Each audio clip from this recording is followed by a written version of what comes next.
তুই যেটা কইছস সেটা আমি তোকে কিনা দিব। কথা মনে থাকবো তো? হ। ঠিক আছে। বাবারে আজকে আমি তোর পিছে উঠি। তোমার উঠতে হবে না, পরে উঠো। আরে বুঝলাম না কি শুরু করছিস তোরা? জীবনে বাইক ধাস নাই? মামা তুই তো কামের কাম করছো, এখন দেখবি মেয়ে পয়টা গেছে গা। তুই চ্যানেল হয়ে যাবি মেয়ের, ওই মেয়ে তোর লগে এনে যাবো। হ্যাঁ মামা, এবার বাইক আসছে, এখন ওরা ঘুরমু।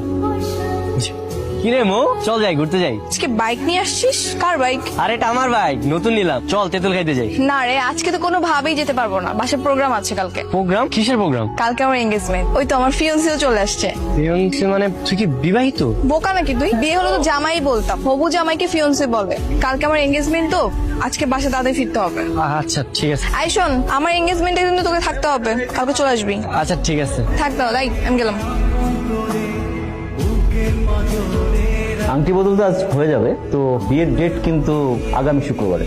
আল্লাহ, তোমার কাছে কোনোদিন কিছু চাই নাই, আজকে একটা ছোট্ট জিনিস চাইলাম, দিলা না। যার লেগা বাইক কিনলাম, ওখানে লাড্ডু ফুটাইলাম, সেই চলে দিতেছে অন্যের ঘরে। আমি কেমনে সহ্য করবো? একটা মাত্র মেয়ে তো, আত্মীয় স্বজন সবাইকে তো বলতে হবে, তো বোঝেন।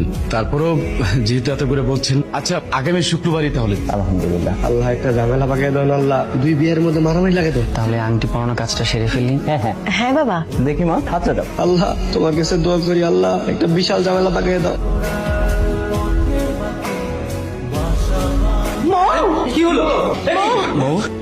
ডাক্তারের কাছে চলো।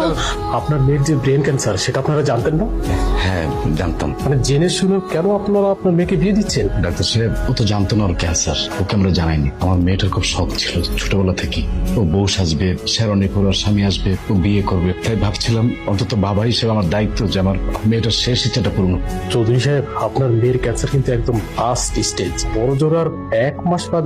কি হয়েছে বাবা, এবার মন খারাপ করে দাঁড়িয়েছো কেন? না এমনি। বিয়েটা ভেঙে গেছে তাই তো? আফ্রিদি আমাকে ফোন করেছিল, সবকিছুই বলেছে। আচ্ছা বলো, আমার এই 22 বছরের জীবনে আমি কি পাইনি? ভালো পড়াশোনা, স্কুল কলেজ, এরকম আলিশান একটা বাড়ি, তার চেয়ে বড় কথা তোমাদের মতো ভালো বাবা মা। আমার কিসের অভাব? আমার তো কোনো কিছুর অভাব নেই আব্বু। তোমরা ভুলেও কান্নাকাটি করবা। তোমরা যদি কান্নাকাটি করো তাহলে কিন্তু আমার কষ্ট লাগে। তোমরা কি চাও আমি কষ্ট পেয়ে পেয়ে মারা যাই? তাহলে একদম কান্নাকাটি করা যাবে। আর শোনো, কালকে থেকে আমি আবার ভার্সিটিতে যাবো, ঘুরবো ফিরবো।